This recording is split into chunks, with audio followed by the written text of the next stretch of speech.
This morning, you guys needed to get back to winning ways. What impressed you the most with this one? I mean, in our wins, we've been just very defensive. We've been sound defensively. We followed our rules all game. We've made a few mistakes, obviously, but, you know, we cover for one another when we make those mistakes. And tonight we also shared the ball. We got the ball moved side to side.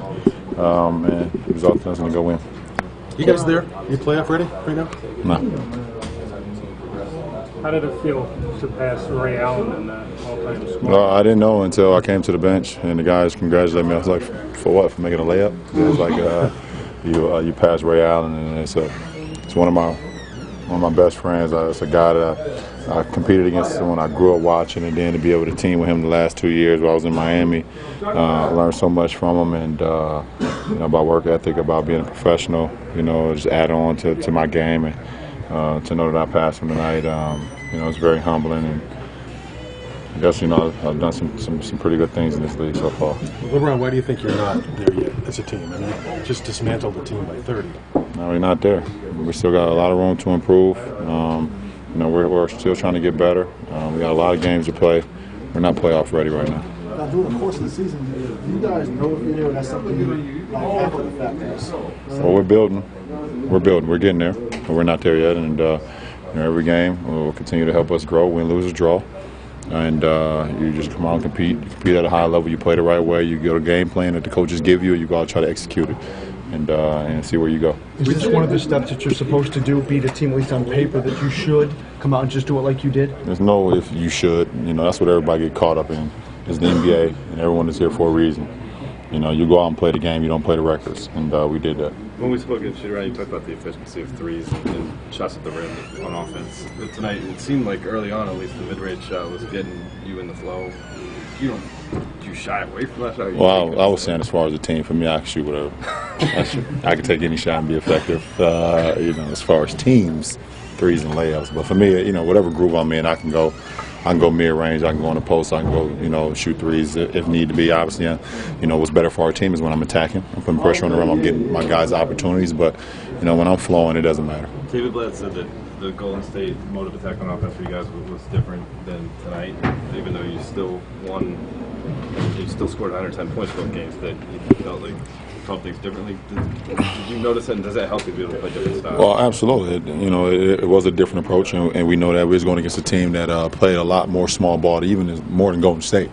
You know, it's funny you say that because Golden State plays a lot smaller too. But you know, our game plan was different. But it's great to know that you can go to different styles, different games, and however game, you know, dictates itself to be able to approach it and be able to be successful. And we did that tonight. Playing the two teams in front of you now with Toronto and Atlanta this week, do you have a spot in mind in the Eastern Conference that you need to hit before the playoffs? And what do you have to get to? Top 8. Top 8. Put me in the playoffs, I'm all right. Once I get in the playoffs, I'm confident against anybody. Does passing Ray give him incentive to come back to you make 1 3 and then retire. Oh man, I'm gonna call him too. As soon as I get in the car, I'm like, yo, I said something about you. I don't know, but you know, it's pretty cool. Hey, Brian, has Perk changed since you've done this? You know, small to now? No, I think he always approached the game, you know, mentally more than anything. You know, and I think, you know, the game of basketball is a lot more mental than physical. You know, how you approach the game mentally gets you over a lot of, you know, things that you may not be able to do physically. And I think, you know, with Perk, he's always kind of put his mindset in, you know, who he's going up against, the team that he's going up against before he even stepped out on the floor. He's always had that aggression, and you know, I love playing with him. You know, when we're kids, and I hated playing against him. You know, those times, and he was in Boston, you know, and in OKC, and I'm back to loving him again. Now that I'm back with him again. You know, it's a guy that you hate to go against because he's just so competitive. He's so determined to win, and then when you get, you know, beside him, you know, you love him because he's with you, and you know all he cares about is team. He cares about winning, and he'll run through a wall for you. And, you know, I'm ecstatic about him being here. When JR just told me out on the floor, this is the most fun This is the most fun he's had since being in the NBA. Is that just what comes with winning? Is it a testament to what's going on here inside the locker room? It comes with the locker room.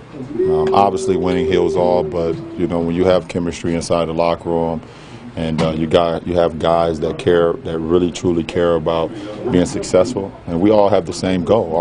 Our whole goal ultimately is to win a championship, but we also have short-term goals as well, and that's to get better every day. It's not, shy away from the process, don't cut any corners, and when you have that, and you have good chemistry, and it results in guys being happy, but guys competing too. When you're up big on a team at half like you were tonight, do you come out with the idea like one more quarter and I can be off in the fourth? Well, I mean, I come out with the aggression of let's try to get this team and make them call the first time out. The first few minutes is always key after the break. Teams make runs, we know that, but for me, I came out from the beginning, all the way till I came out for good, with just a mindset that I wanted to get this job done, and I was happy I was able to make a few plays to help us get it. James Jones has barely played the last 2 years. I think tonight was his 38th game. Anything different about him, or why suddenly is he getting opportunities this year? No, if you look at my press clips from the last 2 years, I petitioned for James to be in the games. Obviously, it just didn't work out in Miami. Every time he was in the game for us in Miami, he's just a difference maker. I think everybody is so fascinated with the way he shoots the ball, but he's on time and in the right place everywhere defensively. He rebounds, he defends, and he's just a very cerebral basketball player. And so it's not surprising to me. I mean, I've been with him